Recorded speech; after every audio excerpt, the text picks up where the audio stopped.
اور معاویہ بن ابی سفیان وغیرہ کے لشکر کے خلاف میں مولا علی علیہ السلام کے لشکر میں، کاش کہ میں ان کے لشکر میں ہوتا اور جہاد کرتا، یعنی توبہ کرتے تھے کہ میں جنگ میں شریک نہیں ہوا، حالانکہ وہ لڑے نہیں تھے لیکن اس کے باوجود وہ کرتے تھے جی، وہ اس طرح سے کرتے تھے۔ اور اس کو یعنی شیخ الاسلام نے اپنی کتاب میں، کتاب جو شیخ الاسلام کی حقیقت خلافت اور مشاجرات صحابہ جو ہیں، اس کے اوپر حقیقت خلافت اور مشاجرات صحابہ اور عظمت صحابہ، حقیقت خلافت اور عظمت صحابہ، اور اس کے آخری چیپٹرز میں یہ ساری بات ابواب جو ہے شیخ الاسلام نے اپنی کتاب میں لکھی ہیں، آپ حضرات دیکھ سکتے ہیں۔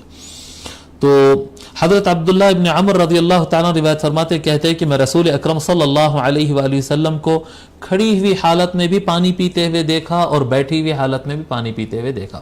یعنی بعض لوگ بہت شدت کرتے ہیں، بیٹھ کے پیو، اور غصے میں آتے ہیں اس طرح سے، نہیں، غصے میں آنے کی بات نہیں ہے، ترغیب ہونا چاہیے، کیونکہ حضور صلی اللہ علیہ وسلم کو پسند تھا بیٹھ کر پینا، اور وہ یعنی میڈیکلی بھی وہ زیادہ مفید ہوتا ہے۔ لیکن کبھی ضرورت ہو، روڈ پر کھڑے ہیں، اب روڈ پہ تو نہیں بیٹھ جا سکیں گے نا، جہاں بیٹھنے کی جگہ ہوگی تو پھر بیٹھیں گے بھی، اور اگر جیسا اب کوئی کنویں میں سے پانی سین رہا ہو، آپ کہیں گے کہ بیٹھ کے پیو جی، یا کوئی جنگ کے میدان میں ہوگا، کوئی سڑک پر بازار میں خریداری کر رہا ہوگا، اس کو آپ کہیں گے کہ اب یہاں فٹ پاتھ پر آپ بیٹھ کرتے ہو، تو یہ معقول بات نہیں ہے۔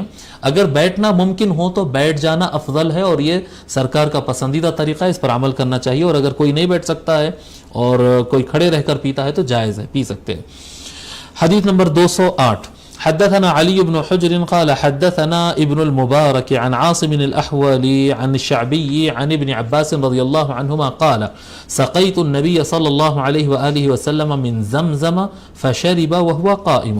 حضرت عبداللہ ابن عباس رضی اللہ عنہما روایت فرماتے ہیں، کہتے ہیں کہ میں نبی اکرم صلی اللہ علیہ وآلہ وسلم کو زمزم کا پانی لا کر دیا، زمزم کا پانی میں لا کر دیا، فشرب تو حضور پیے، وهو قائم کھڑے رہ کر۔ حدیث نمبر 209، حدثنا ابو قريب محمد بن العلاء ومحمد بن طريف الكوفي قال حدثنا ابن فضيل عن الأعمش عن عبد الملك بن ميسرة عن النزال بن سبرة رضي الله عنه قال أتي علي رضي الله عنه بكوز من ماء وهو في الرحبة فأخذ منه كفا فغسل يديه۔ نزال بن سبرہ، ان کے بارے میں لکھیں، نزال بن سبرہ،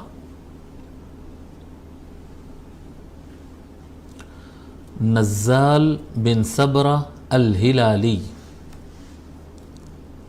نزال بن سبرہ الہلالی، ان کے بارے میں کہا جاتا ہے کہ یہ نبی اکرم صلی اللہ علیہ وآلہ وسلم کو دیکھے ہیں لیکن سرکار سے سنے نہیں، یعنی باضابطہ ایسا ملاقات نہیں ہے، دور سے حضور صلی اللہ علیہ وآلہ وسلم کو دیکھے، اور پھر بعد میں یہ کوفہ جا کر وہاں پر رہ گئے تھے، اور کوفہ کے رہنے والے تھے، اور ان کی تاریخ وفات مجھے نہیں ملی۔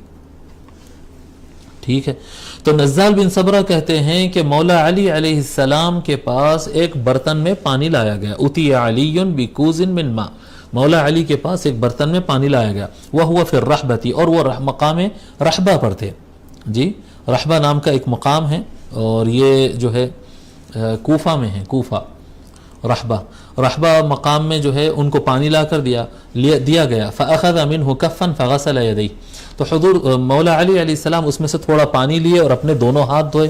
جب پانی لایا گیا تو ان کے پاس اس میں سے پانی تھوڑا سا لیے اور دونوں ہاتھ دھوئے، ایک چلو اتنا پانی لے کر ہاتھ دھوئے، ومضمض، اور اس کے بعد کلی کرے، واستنشق، اور ناک کو صاف کیے، ومسح وجهه وذراعی، اور دونوں اپنے چہرے کو اور دونوں ہاتھوں کو، اور ورأسہ، اور اپنے سر کا مسح کیے جی، اب دھوئے کا لفظ نہیں ہے یہاں پر، اپنا چہرے کا مسح کیے اور دونوں ہاتھوں کا مسح کیے اور سر کا مسح کیے۔ اب اس کے اوپر شارحین حدیث لکھتے ہیں مسح کیے ہیں یعنی ہلکا ہلکا دھوئے، جیسا باضابطہ وضو میں دھوتے ہیں یا صبح اٹھ کر لوگ منہ دھوتے ہیں اس طرح سے نہیں دھوتے، ہلکا ہلکا دھوئے، اس کو مسح کہیں، یا پھر یہ ہے کہ اچھی طریقے سے بھگا لیے، بس چہرے کو بھگا لیے اور دونوں ہاتھوں کو اچھی طرح سے بھگا لیے کونیوں تک، اور اس کے بعد سر کا مسح کر لیے۔ ثم شریبا، اس کے پیر نہیں دھوئے، اس کے بعد کیا کیے، وہ جو پانی بچا تھا برتن کے اندر اس کو ایسے برتن کو گراتے جاتے، استعمال کرتے جاتے، اور جب سر کا مسح کر لیے تو اس برتن میں سے مولا علی علیہ السلام کھڑے رہ کر پانی پیے، اسی برتن میں سے کھڑے رہ کر پانی پیے۔ ثم قال، پھر اس کے بعد انہوں نے فرمایا، یہ ایسا عمل کیے اور عمل کر کے فرمائے، ھذا وضوء من لم یحدث، جو آدمی پر وضو واجب نہ ہو جی، جو ٹوائلٹ نہ گیا ہو, جس کا وضو نہ ٹوٹا ہوا ہو, وہ آدمی جب دوبارہ ریفریش ہوتا ہے جی, دوبارہ وضو پر وضو اگر کوئی کرتا ہو تو اس کا وضو کرنے کا طریقہ یہ ہے. یہ طریقہ ہے جو وضو پر وضو کرنا چاہتا ہو اس کے لیے یہ طریقہ یہ ہے. یعنی ضروری نہیں کہ آدمی مکمل پیر دھوئے اور مکمل جس طرح سے وضو کرتا ہے اسی طرح سے ہو, بس فریش ہو جائے, اور فریش ہونے کا طریقہ انہوں نے بتایا. اور اگر ایسا کوئی کر لے گا اتنا, یعنی پیر نہیں دھوگا, وضو سے ہے لیکن نماز کے لیے فریش وضو کر لیتا ہوں, وضو سے ہوں لیکن فریش وضو کر لیتا ہوں بغیر توڑے کے جی, اگر فریش وضو کوئی ایسا کر رہا ہے تو اور اتنا کر لے, وہ اتنا جتنا مولا علی علیہ السلام نے کیا ہے, اگر اتنا کوئی کر لے تو اس کو مکمل وضو کرنے کا ثواب ملے گا. کیونکہ مولا علی علیہ السلام اس طرح سے کیے اور فرمائے کہ جس کو وضو پر وضو کرنا ہو اس کو اس طرح سے کرنا چاہیے. ہاکذا رأیت رسول اللہ صلی اللہ علیہ وآلہ وسلم فعل, میں نے رسول اکرم صلی اللہ علیہ وآلہ وسلم کو اسی طرح کرتے ہوئے دیکھا. یہ سنت ہے, یہ سنت ہے, یہ مکمل وضو کا ثواب ہوگا. ٹھیک ہے. حدیث نمبر 210. اب یہاں پر اس میں کیا بیان آیا, اس میں یہ ہے کہ اگر وضو کا بچا ہوا پانی کوئی پینا چاہتا ہے تو کھڑے رہ کر پی سکتا ہے. حدیث نمبر 210. سرکار بھی پیے تھے اس طرح سے.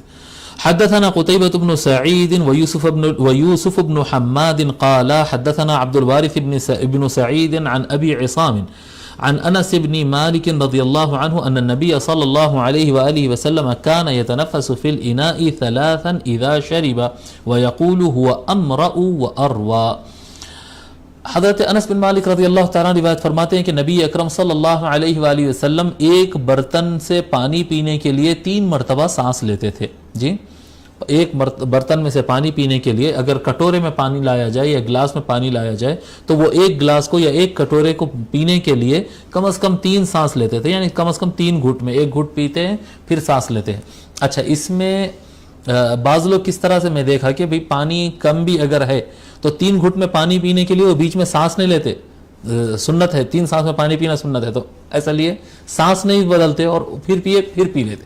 ایسا 1 2 3 کر کے اور پی لیا اور بولے 3 مرتبہ میں پیا. 3 مرتبہ میں پینا نہیں, 3 سانس میں پینا, یعنی ایک مرتبہ ایک گھٹ پانی پینا اور ایک سانس لینا, پھر ایک گھٹ لینا, پھر ایک سانس. تو اس میں سانس کا معاملہ ہے جی, 3 سانس لینا ہوتا ہے اس کے اندر, یا اس سے زیادہ اگر لو تو چلے گا, لیکن ایک گھٹ اور دوسرے گھٹ کے بیچ میں ایک سانس آنا ہوتا ہے. ٹھیک ہے. تو رسول اکرم صلی اللہ علیہ وآلہ وسلم ایک برتن پانی پینے, یعنی گلاس ہو یا کٹورا ہو, ایک برتن پانی پینے کے لیے نبی اکرم صلی اللہ علیہ وآلہ وسلم 3 مرتبہ سانس لیا کرتے تھے. وَيَقُولُ هُوَ أَمْرَأُ وَأَرْوَى, اور فرماتے تھے آقا صلی اللہ علیہ وسلم اس طرح سے کرنے سے پانی اچھے سے ہضم بھی ہوتا ہے اور پیاس بھی اور اچھے طریقے سے بجھتی ہے جی. اگر آپ ایک ساتھ گڑ اگر پانی پی لے نا, کوئی ایسا ایک ساتھ لگا کر پی لے تو اس کو بہت زیادہ پانی پینا پڑتا ہے پیاس بجھانے کے لیے, اور اس کے برخلاف اگر کوئی ایک گھونٹ لے کر رکے, پھر ایک گھونٹ لے کر رکے, پھر ایک گھونٹ لیے, اس طرح سے اگر کوئی اطمینان سے اگر سانس لیتے ہوئے پانی پیے تو کم پانی میں بھی اس کی پیاس بجھ جاتی ہے, کم پانی میں بھی اس کی پیاس بجھ جاتی ہے. اور یہ بھی فرمائے سرکار کے اس سے وہ پانی ہضم بھی اچھا ہوتا ہے, یعنی پانی بھی ہضم ہوتا نا اندر پیٹ میں جا کر, تو پانی اور اچھی طریقے سے ہضم ہوتا ہے. حدیث نمبر 211 211. حدثنا علي بن خشرم قال حدثنا عيسى بن يونس عن رشدين بن كريب عن أبيه عن ابن عباس رضي الله عنهما أن النبي صلى الله عليه وآله وسلم إذا شرب تنفس مرتين. حضرت عبداللہ ابن عباس رضی اللہ عنہما روایت فرماتے ہیں کہ نبی اکرم صلی اللہ علیہ وآلہ وسلم جب پیتے تو 2 سانس میں پیا کرتے, 2 گھٹ میں. اب دیکھیے اگر کوئی 2 سانس میں پیے تو یہ بھی سنت ہے, اور 3 سانس میں پیے تو یہ بھی سنت ہے, اس سے زیادہ بھی کرے تو جائز ہے, اور ایک گھٹ میں بھی اگر کوئی پی لے تو جائز ہے, لیکن اس پر ثواب نہیں ملے گا. اگر 2 گھٹ میں یا 3 گھٹ میں اگر کوئی پانی پہ 3 گھٹ کر لے زیادہ اچھا ہے. حضور اکثر 3 گھٹ میں پیتے, کبھی کبھی سرکار 2 گھٹ میں بھی پیے ہیں, تو یہ دونوں طریقے مسنون ہیں, سنت طریقے ہیں. حدیث نمبر 212 212. حدثنا ابن ابي عمر قال حدثنا سفيان عن يزيد بن جابر عن عبد الرحمن بن ابي عمرة عن جدته كبشة رضي الله عنها قالت دخل علي النبي صلى الله عليه وآله وسلم فشرب من في قربة معلقة قائما فقمت إلى فيها فقطعته. عبد الرحمن اپنے دادی کبشہ سے روایت کرتے ہیں. کبشہ بنت ثابت, کبشہ بنت ثابت الانصاریہ، کبشہ بنت ثابت الانصاریہ. ان کو ایک نام سے بھی لوگ پکارتے تھے، البرصاء، برصاء، البرصاء بھی ان کو کہا جاتا تھا. یعنی ہو سکتا کہیں روایت میں اگر برصاء نام سے کوئی خاتون کی روایت آئیں گی تو وہ کبشہ بن ثابت ہی ہوں گی، انہی کے دونوں نام انہی کے ہیں. تو یہ صحابیہ ہے اور ان کی تاریخ وفات مجھے نہیں ملی. کبشہ بن ثابت الانصاریہ. تو حضرت کبشہ رضی اللہ تعالی عنہا روایت فرماتی کہتی ہیں کہ ایک مرتبہ میرے پاس نبی اکرم صلی اللہ علیہ وآلہ وسلم تشریف لائے اور میرے یہاں ایک مشکیزہ جانتے ہیں نا، وہ پرانے زمانے میں چمڑے کا بیگ بنتا تھا جس میں سے پانی بھر کے لاتے تھے. مشکیزہ پرانا ایسا، وہ اوپر پانی بھرنے والے جو ہے وہ اس طرح سے لٹکا لے کے بھی جاتے تھے اور ڈرم میں اور کیا کہتے ہیں جار جو ہوتے ہیں گھڑے وغیرہ اس کے اندر بھرتے تھے جی. اور آپ تعجب کریں گے کہ یہ چمڑے کے بیگز میں جو پانی بھر کے ادھر لا کر بھرنا لے جانا کرنا، یہ میں بھی اپنے آنکھوں سے دیکھا ہوں. یعنی یہ ایسا نہیں کہ یہ آج سے 500,000 سال پہلے ہوتا تھا، ایسا نہیں ہے. یہ میں بھی دیکھا ہوں، یہ ہو سکتا میں سمجھتا ہوں کہ ایک 25 سال پہلے کی بات ہوگی. 25-30 سال پہلے کی بات. 30 سال تو نہیں ہوئے، 25 سال ہوئے ہوں گے. دہلی میں نے دیکھا تھا یہ، دہلی میں اور اجمیر شریف میں. دہلی میں بھی پرانے علاقے میں لوگ جو ہے بازار کے اندر جو دکان والے ہوتے تھے، اور ہر دکان میں ایک رنجن اور گھڑا ہوتا تھا. گھڑا تو سبھی جانتے ہیں، جو بڑا گھڑا ہوتا ہے بڑے سائز کا جو زمین پہ رکھے تو بھی اتنا ہوتا ہے جی، اس کو رنجن کہتے ہیں ہمارے یہاں دکن میں. تو گھڑا ہوتا ہے، رنجن ہوتا ہے. دکان والے دکان چھوڑ کر نہیں جا سکتے تو یہ ساقی لوگ آتے تھے. یہ جو ساقی کہتے ہیں نا، پانی پلانے والا ساقی، یہ ساقی لوگ ہوتے تھے. ان کا کام ہوتا تھا پینے کا پانی بھرنا. تو یہ لوگ تالاب سے یا کنویں سے یا جہاں پر بھی پانی ہوتا وہاں جاتے تھے. یہ سرکاری نل ہوتا وہاں پر جاتے. میں جو دیکھا وہ وہاں سے وہ پورا اپنا مشکیزہ بھرتے. وہ مشکیزہ میں سمجھتا ہوں تقریباً 3 فٹ کا 3-3.5 فٹ کا تو ایسا بیگ ہوتا تھا، بڑا چمڑے کا ہوتا تھا، بکرے کے چمڑے کا بنا ہوا، وہ سلا ہوا ہوتا تھا اتنا بڑا، اور اس میں سے ایک قطرہ پانی باہر نہیں گرتا، ایک دم صاف. اوپر ایسا ایک ڈاٹ ہوتا تھا اس کا لکڑی کا، وہ ٹائٹ کر دیتے تھے اس کے منہ کو اور بھر کر لاتے. اور یہ بڑا مشکیزہ بھر کر لاتے، وہ ڈاٹ نکال کر پھر جو ہے اس میں گھڑوں کے اندر اس کے اندر بھر کر جاتے تھے. ان کی کچھ فیس ہوتی تھی، ایک مرتبہ بھرنے کا 1 روپیہ 8 آنے، اس طرح سے کچھ ہوتے تھے. یہ میں دیکھا. اور عرب میں کیونکہ مشکیزہ یعنی قدیم زمانے میں تو یہی سسٹم تھا، تو بڑے مشکیزے بھی ہوتے تھے اور چھوٹے بھی ہوتے تھے جی. اس کو مشکیزہ کہتے ہیں یا کیا کہتے ہیں؟ مشکیزہ ہی کہتے ہیں. تو چمڑے کے جو ہے وہ ایسا لٹکا ہوا تھا اور اس طرح سے الٹا، یعنی جو پانی نکلنے کی جگہ ہے وہ نیچے کا ہے جی. اس طرح سے آ کر اس طرح سے کونا بنتا تھا. تو وہ اس کو کھولتے اور پانی پیتے اور بند بھی کر دیتے. چاہے تو برتن میں لے لیتے، چاہے تو ڈائریکٹ اسی سے بھی پیا کرتے تھے. ٹھیک ہے، وہ چمڑے کے مشکیزے سے. تو فرماتی ہیں حضرت کبشہ رضی اللہ تعالی عنہا کہ ایک مرتبہ رسول اکرم صلی اللہ علیہ وآلہ وسلم میرے پاس آئے اور میرے پاس ایک مشکیزہ لٹکا ہوا تھا. تو اس مشکیزے کو کھول کر حضور صلی اللہ علیہ وآلہ وسلم اس سے پانی پیے. دیکھو اب یہاں پر گلاس سے بھی نہیں پیے ہیں اور کٹورے سے بھی نہیں پیے، ڈائریکٹ مشکیزے سے پیے ہیں. اس سے کیا ملتا ہے؟ اس سے یہ بھی ملتا ہے کہ بوٹل سے پانی پینا بھی جائز ہے. بوٹل سے پانی پینا بھی خلاف سنت نہیں ہے. ہاں محفل جس طرح کی ہو، اب محفل میں سب گلاسز وغیرہ سب رکھے ہوئے ہیں اور ایک سلیقہ مند محفل چل رہی ہے، وہاں پر آپ جگ سے یا بوٹل سے پانی پی رہے ہیں تو یہ یعنی وہاں کی تہذیب کے خلاف ہوگا، نہیں کرنا چاہیے. لیکن اگر آپ کوئی گراؤنڈ پر ہے، کوئی دوسرے مقام پر ٹھہرے ہوئے ہیں، کام کاج میں ہیں، وہاں پر بڑے بوٹل رکھے ہوئے، اگر بوٹل سے پانی پیتے ہیں تو وہ بھی جائز ہے. حضور صلی اللہ علیہ وسلم نے مشکیزہ سے پانی پیا ہے. تو حضور صلی اللہ علیہ وسلم کھڑے رہ کر، ویسے مشکیزہ لٹکا ہوا ہے، وہیں پر کھڑے رہ کر آقا صلی اللہ علیہ وسلم اس مشکیزے کے منہ کو کھولتے ہیں اور وہیں سے پیتے ہیں اور اس کو بند کر دیتے ہیں. تو کہتی ہیں حضرت کبشہ رضی اللہ تعالی عنہ فقمت الی فیہا فقطعته، تو میں اٹھ کر گئی. بعد میں سرکار جانے کے بعد کئی ہوگا یہ واقعہ کہ میں اٹھ کر گئی، اس مشکیزہ کے پاس گئی اور وہ مشکیزہ کا جو منہ تھا جہاں سے سرکار پانی پیے ہیں، جہاں سے پانی نکلتا ہو، اس کو کاٹ کر میں رکھ لی. کیونکہ سرکار کے ہونٹ مبارک اس کو لگے تھے تو پھر وہ برکت کے لیے پورا مشکیزہ تو اٹھا کے رکھنا شاید زیادہ دن نہیں رکھ پائیں گے، تو پھر وہ میں اس کا منہ کاٹ کر اپنے پاس خاص طور پر رکھ لی تھی کہ یہ برکت والی چیز مجھ کو مل گئی. فقمت الی فیہا فقطعته، اس مشکیزہ کے منہ کے پاس میں گئی اور اس کو کاٹ لی. ٹھیک ہے. حديث نمبر 213 حدثنا محمد بن بشار قال حدثنا عبد الرحمن بن مهدي قال حدثنا عزرة بن ثابت الأنصاري عن ثمامة بن عبد الله قال كان أنس بن مالك رضي الله عنه يتنفس في الإناء ثلاثا وزعم أنس أن النبي صلى الله عليه وآله وسلم كان يتنفس في الإناء ثلاثا. حضرت ثمام بن عبداللہ کہتے ہیں رضی اللہ عنہ، تابعی ہیں یہ کہتے ہیں کہ انس بن مالک رضی اللہ تعالی عنہ ایک برتن میں سے پیتے وقت 3 مرتبہ سانس لیتے تھے، یعنی ایک گھٹ پیتے اور ایک سانس لیتے، اس طرح سے 3 مرتبہ 3 گھٹ میں پانی پیتے تھے. اور وہ دعویٰ کرتے تھے، حضرت انس رضی اللہ تعالیٰ دعویٰ کرتے تھے کہ نبی اکرم صلی اللہ علیہ وآلہ وسلم ایک برتن پانی پینے کے لیے 3 مرتبہ سانس لیتے تھے، یعنی 3 سانس میں پانی پیا کرتے تھے. حدیث نمبر 214 حدثنا عبد الله بن عبد الرحمن قال حدثنا ابو عاصم عن ابن جريج عن عبد الكريم عن البراء بن زيد ابن ابنة انس بن مالك عن انس بن مالك رضي الله عنه ان النبي صلى الله عليه وآله وسلم دخل على ام سليم وقربة معلقة فشرب من فم القربة وهو قائم.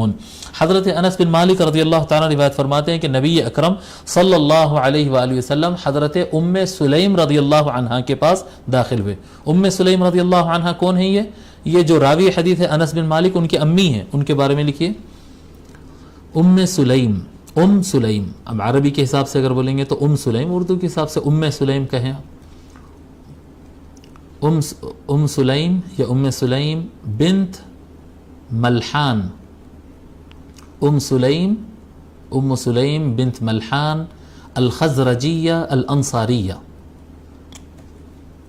یہی ہے وہ خاتون جو حضرت انس رضی اللہ تعالیٰ عنہ جب چھوٹے بچے تھے، سرکار مدینہ تشریف لائے تو جو ہے لوگ لا کے ہر کوئی اپنے اپنے حساب سے کوئی تحفہ دے رہا، کوئی کپڑا تحفہ دیا، کوئی برتن تحفہ دیا، یا رسول اللہ آپ مدینہ تشریف لائیے ہماری طرف سے، یہ ہماری طرف سے. یہ خاتون کے ہاتھ میں پیسہ نہیں تھا، کچھ تھا نہیں، تو آ کر عرض کرنے لگے یا رسول اللہ سب لوگ تحفہ دے رہے ہیں، میرے پاس آپ کو دینے کے لیے کوئی خاص تحفہ نہیں ہے، یہ میرا بیٹا ہے انس، یہ آپ کا خادم، میں آپ کو تحفہ پیش کر رہی ہوں، یہ آپ کی خدمت کرے گا. تو حضرت انس بن مالک رضی اللہ تعالی عنہ بچپن سے 10 سال کی عمر سے پھر حضور کے وصال تک حضور صلی اللہ علیہ وسلم کے پاس ہی رہا کرتے تھے، سرکار کے پاس ہی رہتے تھے خدمت کرنے کے لیے.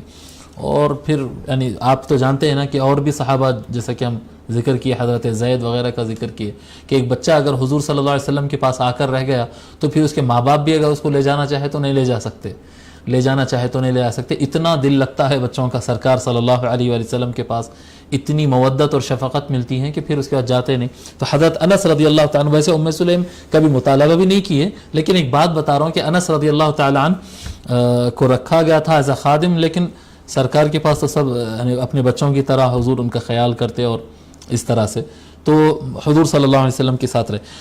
تو ام سلیم رضی اللہ عنہا اس میں سے ہے جو سب سے پہلے اسلام قبول کرے ان عورتوں میں سے ہے، اور بہت سمجھدار عورت مانی جاتی تھی، من عقلاء النساء مانے جاتے تھے آپ. اور آپ کا انتقال معاویہ بن ابی سفیان کے زمانے حکومت میں ہوا ہے، لیکن تاریخ وفات ایگزیکٹلی مجھے نہیں ملی، یعنی خلافت راشدہ کے بعد کے دور تک بھی آپ رہے ہیں. ٹھیک ہے. تو حضرت انس رضی اللہ عنہ کہتے ہیں کہ میں نبی اکرم صلی اللہ علیہ وآلہ وسلم ام سلیم کے پاس گیا، یعنی میری امی کے گھر گئے، وقربۃ معلقۃ، اور وہاں پر ایک مشکیزہ لٹکا ہوا تھا. جی مشکیزہ لٹکا ہوا تھا، وہی چمڑے کا مشکیزہ جو ہم نے کہا.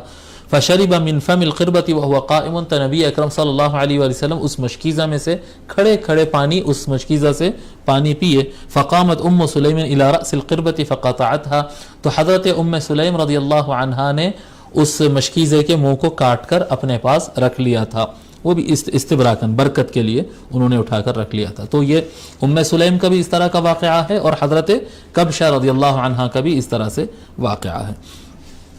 حدیث نمبر 215 حدثنا احمد بن نصر النسابوري قال حدثنا اسحاق بن محمد الفروي قال حدثتنا عبيدة بن نائر عن عائشة بنت سعد بن ابي وقاص عن ابيها ان النبي صلى الله عليه واله وسلم كان يشرب قائما. حضرت سعد بن ابی وقاص، ان کے بارے میں لکھیے سعد بن ابی وقاص القرشی الزہری. پھر سے سعد بن ابی وقاص القرشی الزہری. اسلام قبول کرنے میں صحابہ کرام کی اگر نمبرنگ کی گئی، جیسا کہتے ہیں نا کہ سب سے پہلے اسلام قبول کرنے والے حضرت سیدنا ابوبکر رضی اللہ تعالیٰ عنہ، اگر پہلے دوسرے تیسرے اگر نمبرنگ کریں گے تو حضرت سعد بن ابی وقاص رضی اللہ تعالیٰ عنہ کا نمبر 7 آتا ہے. یہ 7ویں آدمی تھے اسلام قبول کرنے میں، اور عشرہ مبشرہ میں سے ایک ہے. آپ عشرہ مبشرہ میں سے ایک ہے، یعنی وہ 10 صحابہ جن کو سرکار جنت کی بشارت ایک ہی سٹنگ میں فرمائی تھی، ان میں سے آپ ایک ہے. اور سارے حضور صلی اللہ علیہ وآلہ وسلم کے ساتھ سارے جنگوں میں شریک رہے، اور نبی اکرم صلی اللہ علیہ وآلہ وسلم ان کے لیے فرمائے تھے جب یہ میدان جنگ میں تیر چلا رہے تھے یا بھالا چلا رہے تھے، یہ دور سے نشانہ لگانے میں بہت ماہر آدمی تھے. حضرت سعد رضی اللہ تعالیٰ عنہ تیر کا نشانہ لگانا ہو یا بھالے کا، ڈسٹینس سے جو نشانہ لگاتے اس میں بڑے ماہر تھے. جب وہ جنگ احد اور دوسرے جنگوں میں بھی جب یہ وار کر رہے تھے تو حضور صلی اللہ علیہ وآلہ وسلم نے ارشاد فرمایا تھا ارمی سعد فداک ابی و امی، میرے ماں باپ تجھ پہ سے قربان سعد، وار کر جی، چلا تیر، میرے ماں باپ تجھ پہ قربان. تو یہ بہت کم لوگ کے لیے سرکار صلی اللہ علیہ وآلہ وسلم نے اس طرح سے فرمایا ہے. ایک حضرت زبیر بن عوام کے لیے فرمایا ہے، ایک سعد بن ابی وقاص رضی اللہ عنہ کے لیے. یہ صحابہ کرام میں سے، اہل بیت کا معاملہ پھر الگ سے ہے ان کے لیے، اور اضافہ بھی فرمایا سرکار صلی اللہ علیہ وسلم. اور یہ جنگ قادسیہ جو حضرت عمر رضی اللہ تعالیٰ عنہ کے زمانے میں جو ایران فتح ہوا تھا، یعنی یہ تاریخ اسلام کی سب سے بڑی جنگوں میں سے ایک تھی. اس کے کمانڈر ان چیف جو ہے وہ حضرت سعد بن ابی وقاص رضی اللہ تعالیٰ عنہ تھے. یہ ان کا کارنامہ تھا جو حضرت عمر رضی اللہ عنہ کے زمانے میں ایران فتح ہوئے تھی. یقیناً حضرت عمر رضی اللہ تعالیٰ عنہ نے ان کو مقرر کیا تھا، اور جنگ کی پالیسی جو انہوں نے بنائی تھی، کیونکہ مسلمانوں کی تعداد اس جنگ میں آفیشل آرمی اور ساتھ میں شامل ہو جانے والے افراد کو ملا کر، یہ کیا کہتے ہیں، قدیم زمانے میں ایسا ہوتا تھا ایک آفیشل آرمی ہوتی تھی. آفیشل آرمی جب جاتی تھی جہاد پہ، کیونکہ یہ ثواب کا کام ہوتا، تو بہت سارے لوگ جو ہے ایز اے والنٹیئر اس میں شامل ہو جاتے تھے، ہم بھی جنگ میں شریک ہوں گے. تو والنٹیئرز اور لشکر کو سب ملا کر مسلمانوں کی تعداد 60,000 تھی، 60,000 تھی مسلمانوں کی تعداد. اور ایران کا جو لشکر تھا، فارس کا، کیا کہتے ہیں، جس کے کمانڈر ان چیف رستم تھا، یہ جو رستم پہلوان مشہور کہتے ہیں نا، رستم پہلوان جو تھا، بالکل وہی رستم پہلوان جو تھا، اس کا کمانڈر ان چیف تھا رستم. بہت بڑا فائٹر تھا وہ. تو رستم کمانڈر ان چیف تھا، اور اس کے کمانڈ میں جو لشکر مسلمانوں سے ٹکرانے کے لیے آیا تھا اس کی تعداد 3,60,000 تھی. مسلمان 60,000 تھے اور یہ 3,60,000 تھے، اس کے باوجود مسلمان جیتے. تو یہ حضرت سعد بن ابی وقاص رضی اللہ تعالیٰ عنہ کا کارنامہ تھا یہ. اور فتنہ کی جنگیں، یعنی جب یہ مشاجرات صحابہ کا جب مسئلہ آیا تو پھر اس میں آپ جو ہے گھر میں بیٹھ گئے تھے، کسی ایک اس میں بھی نہیں تھے. اور آپ کا انتقال 55 ہجری کو ہوا، 55 ہجری کو، سن 55 ہجری کو حضرت سعد بن ابی وقاص رضی اللہ تعالی عنہ کا انتقال ہوا. تو حضرت سعد بن ابی وقاص رضی اللہ تعالی عنہ روایت فرماتے ہیں کہ نبی اکرم صلی اللہ علیہ وآلہ وسلم کھڑے ہو کر پانی پیتے تھے، یعنی کبھی کبھی کھڑے ہو کر بھی پانی پیتے تھے. حضور صلی اللہ علیہ وآلہ وسلم اکثر بیٹھ کر ہی پیا کرتے تھے، لیکن جب کبھی حضور کو کوئی دیکھ لیتا کہ حضور کھڑے رہ کر بھی پیے ہیں تو اس کو اسپیشلی روایت کے طور پر بیان کرتے. جیسا کہ ہم بتائے کہ حضور صلی اللہ علیہ وسلم کے کھانے سے متعلق اب ہم حدیثیں پڑھے کہ سرکار مرغی کا گوشت کھائے، سرکار کو بکری کا ہاتھ پیش کیا گیا، سرکار کے پاس یہ لایا گیا. یہ جو روایتیں آ رہی ہے اس کا مطلب یہ ہے کہ یہ روایتوں کے علاوہ جو ٹائم ہوتا اس میں حضور صلی اللہ علیہ وسلم کے پاس یہ سب کچھ نہیں آتا. یعنی عام طور پر سرکار کا کھانا بالکل معمولی ہوتا ہے، یعنی معمولی مقدار کے اعتبار سے، یعنی صرف کھجور کھا لیے، کھیرا کھا لیے، دودھ پی لیے، اس طرح سے ہوتا تھا. اور کبھی کبھی روٹی آتی اور بہت کبھی کبھی ان کے پاس گوشت آتا تو وہ روایت بنتی. اسی طرح سے سرکار صلی اللہ علیہ وسلم، اب یہ 2 4 5 روایتیں آپ کو ملیں گے کہ سرکار کھڑے رہ کر پیے، تو وہ 2 4 5 وہ سرکار کھڑے رہ کے پیے جس سے جواز معلوم ہو جاتا ہے. لیکن اس کے علاوہ جتنا بھی ہوگا تو سرکار صلی اللہ علیہ وسلم کا معمول یہی رہا کہ سرکار بیٹھ کر ہی پانی پیا کرتے تھے. اور کیونکہ وہ ہمیشہ ہوتا تھا اس لیے اس کو بیان کرنے کی ضرورت نہیں پڑتی تھی کہ سرکار بیٹھ کر پانی پیے، بیٹھ کر ہی پیتے ہیں پانی، کھڑے رہ کر اگر پیے تو وہ بیان کیا جاتا ہے. ٹھیک ہے. چیپٹر 33 33واں باب ہے، باب ما جاء فی تعطر رسول اللہ صلی اللہ علیہ وآلہ وسلم، رسول اکرم صلی اللہ علیہ وآلہ وسلم کے عطر لگانے کا بیان،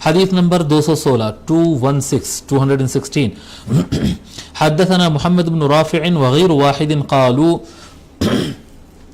حدثنا أبو أحمد الزبيري قال حدثنا شيبان عن عبد الله بن المختار عن موسى بن أنس بن مالك عن أبيه رضي الله عنه قال كانت لرسول الله صلى الله عليه وآله وسلم سكة يتطيب منها. حضرت انس بن مالک رضی اللہ تعالیٰ روایت فرماتے ہیں کہ رسول اکرم صلی اللہ علیہ وآلہ وسلم کے پاس ایک عطر دان تھا. سکتن عطر دان کو بھی کہتے ہیں, بعض لوگ نے کہا ہے, لیکن زیادہ صحیح اس کا ترجمہ یہ ہے کہ یہ ایک عطر کا نام ہے جو مشک سے بنایا جاتا. مشک خود ایک عطر ہے, مسک جس کو کہتے ہیں, مسک خود ایک عطر ہے, لیکن وہ عطر میں اور بھی کچھ چیزیں شامل کر کے ایک الگ سے ایک عطر بنایا جاتا تھا, اس کو سکتن کہتے تھے. تو رسول اکرم صلی اللہ علیہ وآلہ وسلم کے پاس سکہ عطر جو ہے, سکتن ایک عطر تھا, یتطیب منہا, اس سے حضور صلی اللہ علیہ وآلہ وسلم اکثر عطر لگایا کرتے تھے اور خوشبو استعمال کرتے تھے. آقا صلی اللہ علیہ وآلہ وسلم یہ باب باندھنے پر اکثر شراح حدیث نے یہ لکھا ہے کہ حضور صلی اللہ علیہ وآلہ وسلم کو مہکنے کے لیے عطر لگانے کی ضرورت نہیں تھی. حضور صلی اللہ علیہ وآلہ وسلم کو پسینہ مبارک بھی اگر آتا تو اس سے بھی اتنی خوشبو آتی کہ کوئی عطر اس کا مقابلہ نہیں کر سکتا. لیکن آقا صلی اللہ علیہ وآلہ وسلم عطر کو استعمال کرتے اس کو سنت بنانے کے لیے, اور وہ ایک کیا کہتے ہیں, لوگ کو اس کی عادت ڈالنے کے لیے کہ خوشبو لگانا اور عطر لگانا یہ نفیس مزاج ہونے کی علامت بھی ہوتی ہے, اور یہ پسندیدہ عمل ہے, اچھا عمل ہے, یہ سب کو کرنا چاہیے. تو لوگ کی تعلیم کے لیے, امت کی تعلیم کے لیے استعمال کرتے, ورنہ آقا صلی اللہ علیہ وآلہ وسلم کو خوشبو کے لیے عطر کی ضرورت نہیں ہوتی. حدیث نمبر 217 حدثنا محمد بن بشار قال حدثنا عبد الرحمن بن مهدي قال حدثنا عزرة بن ثابت عن ثمامة بن عبد الله قال كان أنس بن مالك رضي الله عنه لا يرد الطيب, وقال أنس إن النبي صلى الله عليه وآله وسلم كان لا يرد الطيب. حضرت ثمامہ بن عبداللہ یہ تابعی ہے, کہتے ہیں کہ انس بن مالک رضی اللہ تعالی عنہ کبھی عطر کو نہیں کہتے کہ کوئی گفٹ اگر لا کر عطر دے رہا ہے تو نہیں آپ ایسا تکلف مت کرو, مت دیو میرے کو, میں نہیں لیتا عطر, نہیں کہتے تھے, لے لیتے تھے. عطر اگر کوئی گفٹ کرتا ہے تو لے لیتے, اور یہ لیتے تھے اور کہتے تھے کہ نبی اکرم صلی اللہ علیہ وآلہ وسلم کبھی عطر کو ریجیکٹ نہیں کیے, کبھی عطر کو, خوشبو کو آقا صلی اللہ علیہ وسلم رد نہیں کیے, ریجیکٹ نہیں کیے. حدیث نمبر 218. اچھا, اس میں ایک مسئلہ بھی میں ساتھ میں آپ کو بیان کر دوں کہ بعض لوگ کو الرجی ہوتی ہے, بعض لوگ کو گرم عطر سے الرجی ہوتی ہے, بعض کو ٹھنڈے عطر سے الرجی ہوتی ہے, بعض حضرات کو اسپرے نہیں بنتا ہے.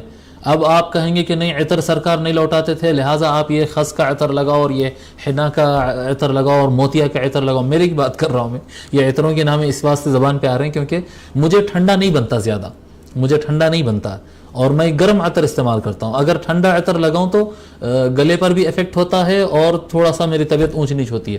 تو ہر ایک کا الگ الگ مسئلہ رہتا. ہمارے دوست ہیں جو آج کل امریکہ میں ہیں, محمد خان قادری, مولانا محمد خان قادری, ان کو کوئی عطر نہیں بنتا. وہ اگر عطر لگا لے, وہ بہت بڑے قاری ہے, یعنی سر ہمارے حیدرآباد دکن کے مشہور ترین قراء میں سے اور سب سے اچھے قراء میں سے ایک قاری ہے. اگر ان کو عطر لگا دے تو پھر وہ مسئلہ ہو جاتا ان کے ساتھ. تو ایسا بعض لوگ کو ہوتا ہے, بعض لوگ کو اس طرح سے ہوتا ہے کہ ان کو عطر نہیں بنتا. تو نہیں بننے کی صورت میں آپ ان کو بولیں گے کہ نہیں سرکار عطر کو نہیں کہتے تھے, لگاؤ سو لگاؤ. نہیں, ایسا نہیں ہے, ایسا نہیں ہے. نارمل حالات میں بنا ریزن کے اس کو رد کرنا نہیں ہوتا ہے, اس کو قبول کر لینا چاہیے, لے لینا چاہیے, لگا لینا چاہیے, ٹھیک ہے, اس طرح سے.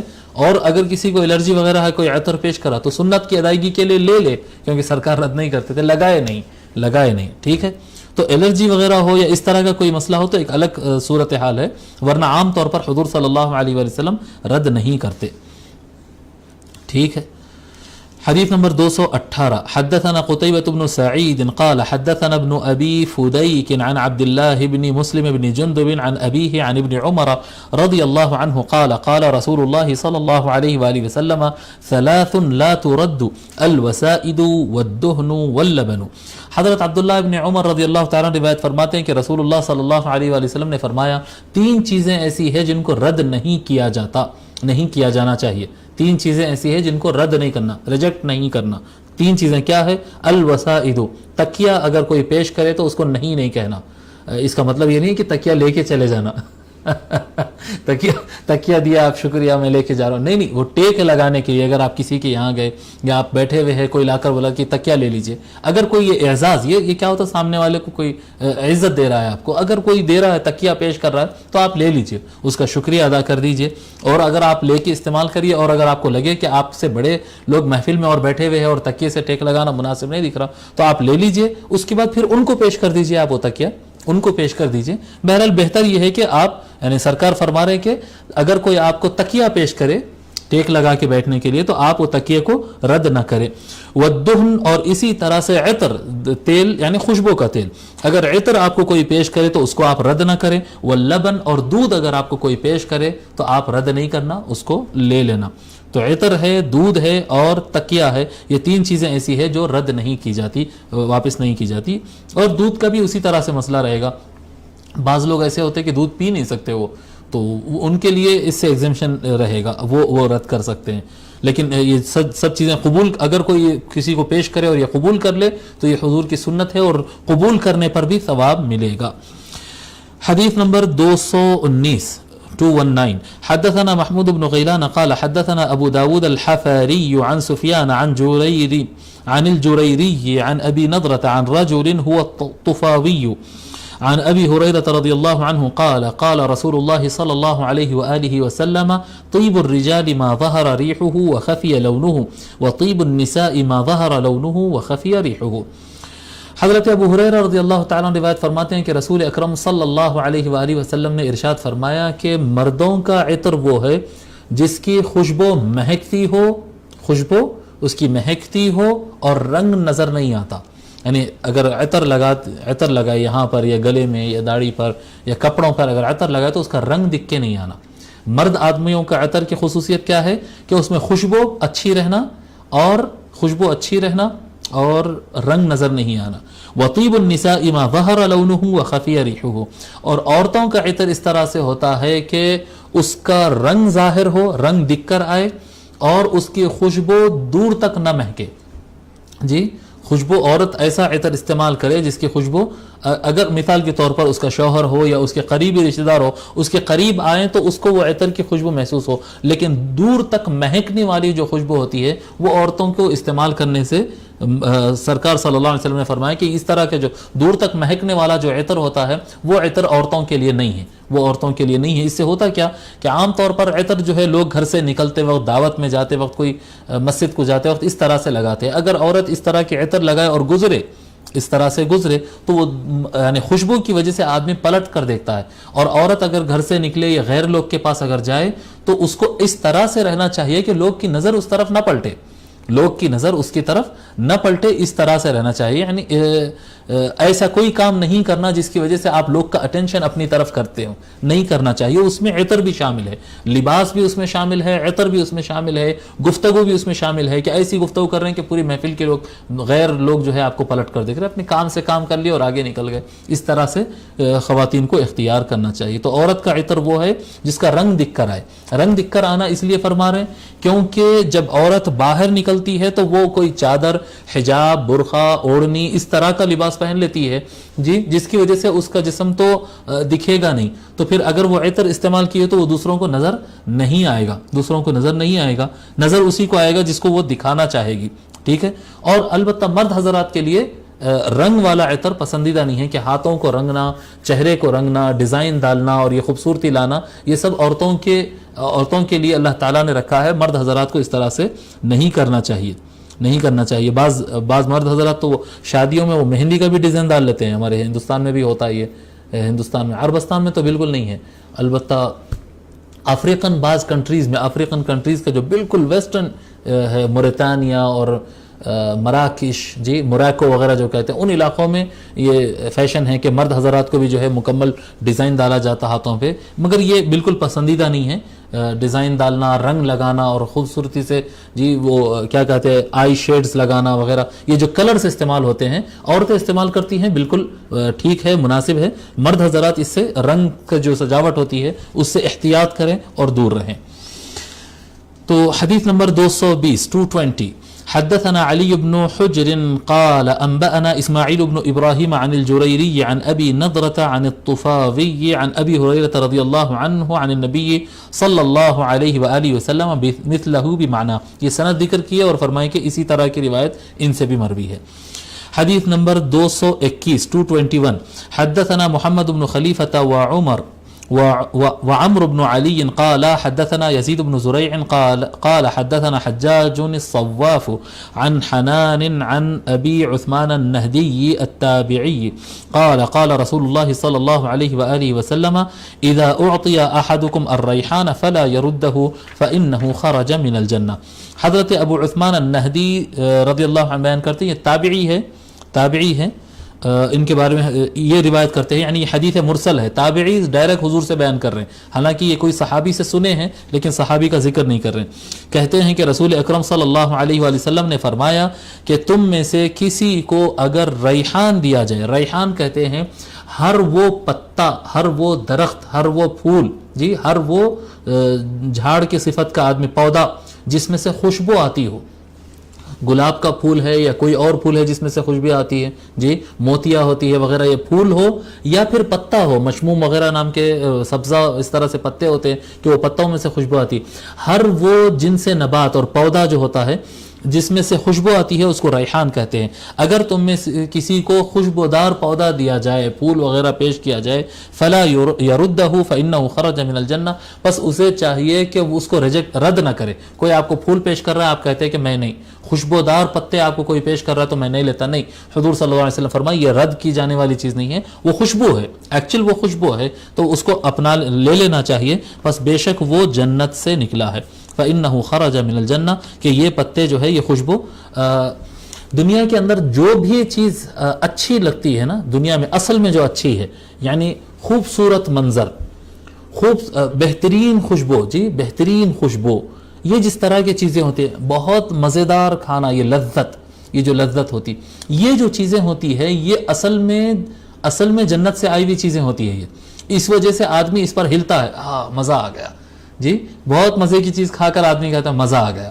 خوشبو آ کے بولتا ہے طبیعت جھومنے کو کر رہا ہے، کیا خوشبو ہے، جھومنے کو من کر رہا ہے. جی خوبصورت نظارہ دیکھتا ہے آدمی، ایک دم کیفیت میں آ جاتا ہے، واہ کیا چیز ہے یہ. جی خوبصورت کلام سنتا ہے، کلام جو شعر ہوتا ہے یا جو بھی ہے، الفاظ کا نسق جو ہوتا ہے، وہ اچھا کلام سنتا ہے تو ایک وجد کی کیفیت آتی ہے. تو یہ کیا، یہ وجد ہوتا کیا ہے، یہ چیز، یعنی آدمی اچھی چیز دیکھنے کے بعد یہ ہلتا کیوں، اچھلتا کیوں، یہ اچھلتا، یہ ہوتا یہ کہ روح بے چین ہوتی ہے اندر سے.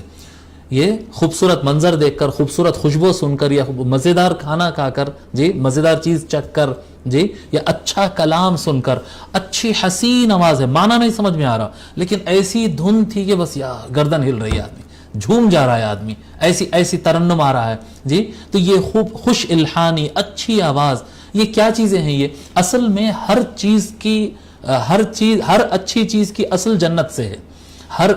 بزرگان دین اس کے بارے میں کافی تفصیل سے لکھے ہیں کہ ہر اچھی چیز کی اصل جنت میں ہے، اور اس کا جیسا ایک ریفلیکٹ ہوتا ہے نا، اصل ایک چیز ہوتی ہے اس کا ایک ریفلیکٹ ہوتا ہے یا اس کا سایہ ہوتا ہے، اس طرح سے یہ جو جنت کے اندر جو مزے ہم دیکھتے ہیں، یہ اصل میں ہم دنیا کے اندر ہم جو مزے دیکھتے ہیں اس کی اصل جنت میں ہے. جنت میں اس کے مزے ہے، اصل اس کا ریفلیکٹ، اس کا سیمپل، یا اس کا کیا کہتے ہیں، اس کا ایک سایہ جیسا یہ دنیا کے اندر رکھا گیا ہے. اور کیونکہ روح اصل میں جنتی مخلوق تھی، روح کی اصل جو ہے وہ جنت میں رکھا تھا نا، اللہ تعالیٰ انسان کو پیدا کر کے جنت میں رکھا تھا، پھر کچھ وجوہات سے باہر آ گئے. تو جیسا آپ آج کے زمانے میں جو لوگ 30-40 سال 50 سال 60 سال کی عمر کے ہو گئے ہیں، اگر ان کے سامنے آپ دیکھیں کبھی ان کے بچپن کا کوئی گانا گا دیجئے، یا ان کے بچپن کی کوئی پویم ان کو یاد دلا دیجئے، یا ان کے بچپن کے کوئی قصہ کہانی یاد دلا دیجئے، کیسا مزہ آتا. دیکھیے کیوں مزہ آتا ہے، کیونکہ یہ اصل ہے، یہ پرانا، ہاں میں جانتا ہوں، اس سے ایک انس ہوتا ہے، محبت ہوتی ہے. تو اسی طرح سے روح اندر بے چین رہتی ہے وہ جنتی نغمے کو، اس کو یہ آواز پسند نہیں آتے. اس کو یہ آواز پسند نہیں آتی، اس کو جنت کی آواز پسند ہے. روح کو، جسم کی بات نہیں کر رہا ہوں، روح کو جنت کے رنگ پسند ہے، جنت کا جمال اور خوبصورتی پسند ہے، جنت کا مزہ پسند ہے، روح کو وہ پسند ہے. لیکن وہ آپ کے ساتھ یہاں پر دنیا میں جو ہے رہ رہی ہے، روح اور جسم کے ساتھ یہاں پر دنیا میں موجود ہے. جب اس کو جنتی مزے کی جھلک ملتی ہے، ایک اس کو یاد دلائے ویسی کوئی چیز جاتی ہے، تو وہ اپنی جنت کی یاد میں پھر مچل جاتی ہے، جس کو ہم وجد کہتے ہیں، جس کو ہم وجد کہتے ہیں، یا جس کو ہم کیفیت کہتے ہیں کہ آدمی جھوم جاتا ہے. ورنہ آپ غور کریں کہ جب قرآن کریم پڑھتے ہیں تو بچے جھومتے کیوں ہیں؟ دنیا میں اتنے مدارس ہے، جتنے قرآن کریم حفظ کرانے کے مدارس ہے، سارے کے سارے مدرسوں میں بچے قرآن حفظ کرتے وقت، قرآن تلاوت کرتے وقت جھومتے رہتے ہیں، جبکہ کسی ایک مدرسے میں جھومنا اور ڈلنا سکھایا ہی نہیں جاتا ہے. نیچرلی بچے ہلنا شروع کر دیتے ہیں قرآن پڑھتے وقت. بچے کیا، بڑے بھی اگر قرآن پڑھنے بیٹھے روانی سے پڑھنا شروع کریں گے تو جھومتے ہیں. یہ کیا ہوتا ہے؟ یہ روح حرکت کرتی ہے، روح حرکت کرتی ہے. ٹھیک ہے. حدیث نمبر 222 حدثنا عمر بن اسماعیل بن مجالد بن سعید الحمدانی ببغداد قال حدثنا ابي عن بيان عن قيس بن ابي حازم عن جرير بن عبد الله رضي الله عنه قال عرضت بين يدي عمر بن الخطاب رضي الله عنه فألقى جرير رداءه.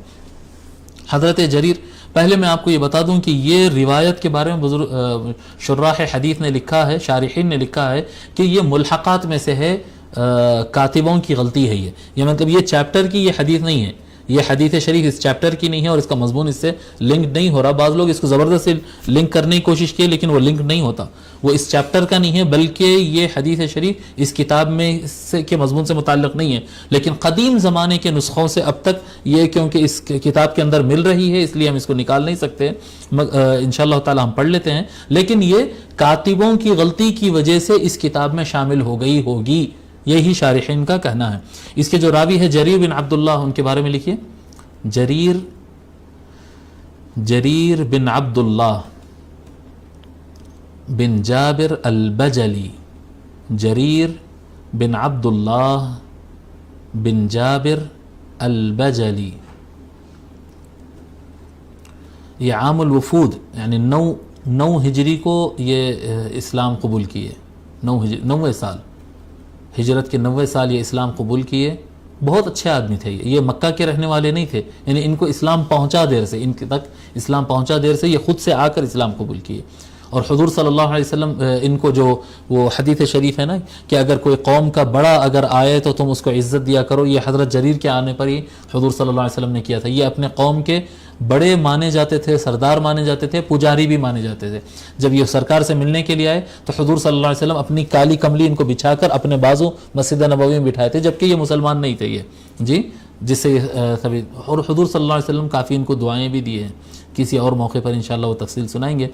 آپ کا انتقال 54 ہجری کو ہوا، 54 ہجری کو حضرت جریر رضی اللہ تعالی عنہ کا انتقال ہوا. جریر بن عبداللہ بن جابر البجلی رضی اللہ تعالی عنہ. ٹھیک ہے.